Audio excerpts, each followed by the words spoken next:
O nosso objetivo é fazer os sistemas de primeira e segunda ordem, com as entradas primeiro de step, de seno e rampa, e analisar os seus parâmetros. Aqui a gente tem a fórmula geral da primeira ordem, da função de transferência, que é k sobre tau s mais 1, e a de segunda ordem, que é k sobre tau quadrado, aqui seria s ao quadrado, no caso, mais 2 psi tau s mais 1. Aqui tá correto. Analisando seus parâmetros.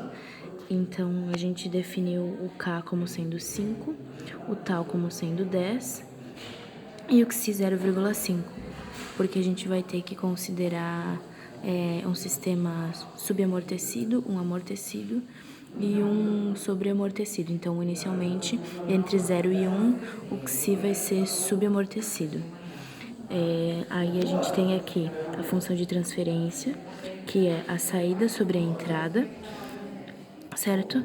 Então, eu tenho que aí substituir os valores que foram definidos aqui em cima. E agora a gente vai analisar com a entrada inicial, que é a de step. Então, a gente tem a entrada de step, a gente passa para Laplace, que é 10 sobre S.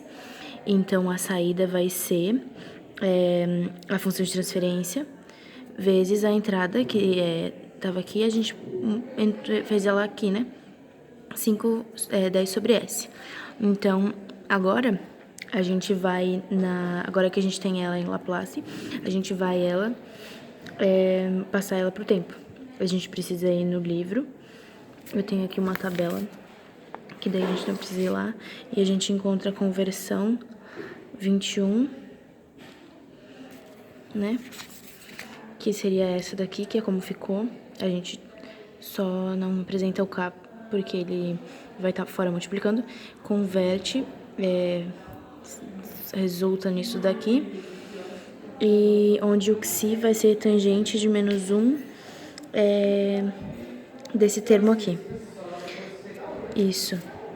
E então, o que a gente pode interpretar desse caso aqui é que quando o tempo for muito grande, tanto o termo do seno quanto o termo da exponencial vão zerar, certo? Então, vai ficar 1 menos 0, que isso aqui vai zerar, porque esse daqui vai para 0, multiplicando esse daqui vai dar 0, e esse daqui também. Então, no final das contas, a gente vai ter simplesmente a função, que seria o k, vezes o m, que é o step. Sem todos esses termos aqui. Esses termos são transientes até o ajuste para ele ficar em regime permanente, certo?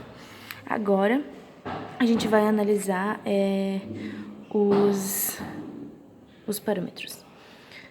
Então, é definido o tempo de subida, o tempo de pico, o tempo em que ele fica entre mais e menos 5% do teu regime permanente, o overshoot, decay ratio e período. Então, a gente calculou aqui esses valores analiticamente. Aí o decay ratio é o quadrado do overshoot e o period também. Agora a gente vai analisar aqui no MATLAB não, no Scilab, como que fica essa equação que a gente fez.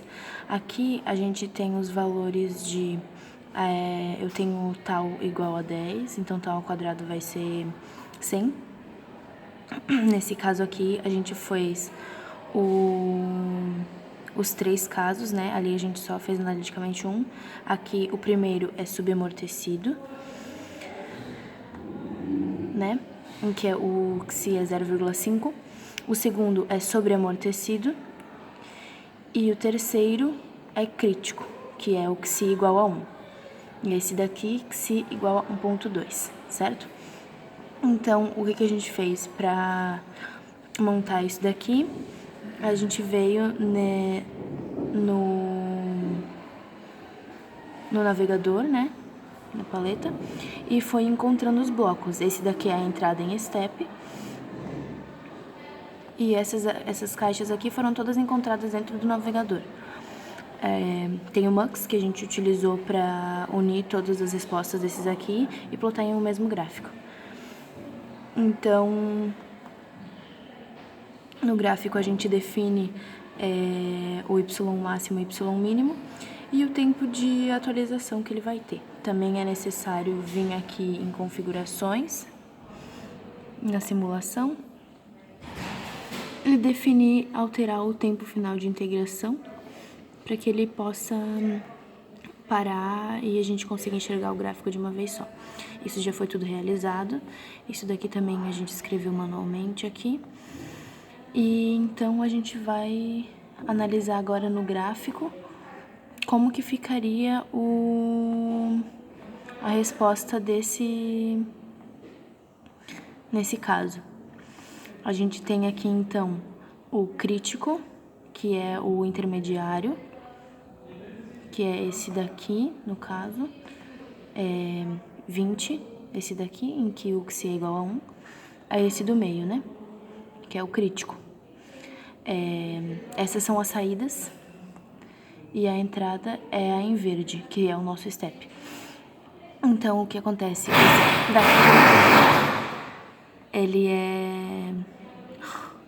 Esse daqui, ele é o subamortecido, e esse daqui é o sobreamortecido.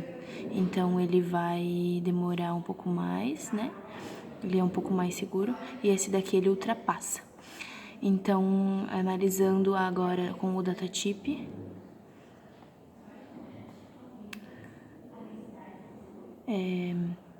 nesse ar, né? A gente vai analisar aqui, mais ou menos, é o nosso X, que é o time rise, que é 36, e a nossa resposta, ela deu por aí, né? Foi 30 e 35, 36 também. Então, é isso. O tempo esse é o tempo de pico, perdão. O time rise é a primeira vez que ele chega aqui no regime permanente, né? Que seria esse daqui, mais ou menos aqui assim. Ele deu 22. Também bate com o nosso resultado. O período foi meio difícil de encontrar porque ele já estabiliza, né? Então, teria que fazer... O período não, o tempo de decaimento. E o porque ele logo estabiliza, né? Não teria, tipo, a razão entre essa distância e essa daqui. Então, como aqui é muito pequeno, fica bem complicado para